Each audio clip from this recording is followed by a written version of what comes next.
Where do you think most people are struggling right now? Is there a part of that model that you see organizations struggling with the most?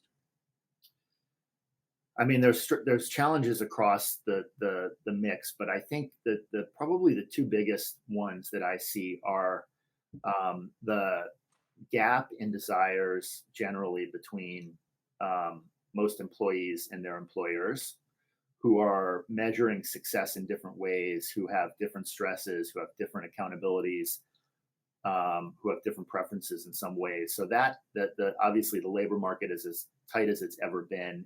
Employees and talent have a lot of leverage because of the competition and the great resignation.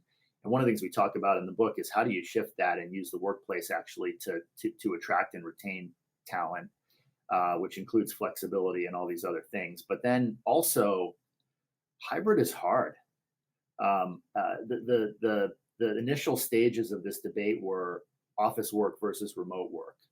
The middle of the bell curve with all the companies and employees, frankly, and we have some recent data that I can share to kind of back this up, is that hybrid is where most companies and industries are going to land. But that doesn't mean that may mean it's the best option. It doesn't mean it's easy.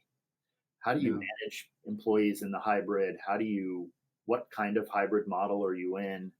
Um, how do you adapt and iterate quickly to make sure that as the labor markets change, as the business environment changes, as the metrics that we have to measure performance over time change, you have a workplace that's changes with the times and that's resilient to shocks. As we know, shocks come fast and furious these days.